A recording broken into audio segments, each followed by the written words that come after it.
जी बिल्कुल, DIG operation Hasan Yunus के कामात की रोशनी में लाहौर पुलिस का अपने शोधा को खराज तहसीन पेश करने का सिलसिला जारी। एसपी मॉडल टाउन की शोधा के घर आमद बुरसा को फूलों और गुलदस्ते और तोहफ से पेश किए गए।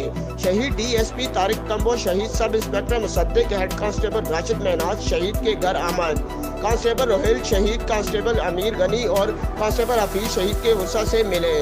शहीद कांस्टेबल मौज़म इम्तियाज शहीद समेत कांस्टेबल रियाज और रहमत शहीद के लहाइकीन से भी मुलाकात की गई। शोधा के वर्षा ने लाहौर पुलिस के इस इक़दाम पर नेक तमन्नाओं का इजहार किया। लाहौर पुलिस हर लम्हा अपने शोधा के वर्षा के लिए एक सरपरस्त की हैसियत से मौजूद है।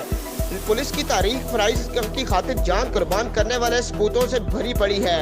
एसपी माल्टन का कहना था शोधा के वर्षा को डीआईजी ऑपरेशन हसन यूनुस का पैगाम पहुंचाया। जामे शहादत नोश करने वाले बहादुर एहलकार लाहौर पुलिस के माथे का झूमर हैं। डीआईजी ऑपरेशन लाहौर का कहना था शोधा पुलिस की फलाह बहबूद के लिए तमाम वसाइल बरूए कार लाएंगे। DIG operation Hasan Yunus. Cameraman Fasid Ali के साथ अतीक बशीर, न्यूज़ टाइम लाहौर।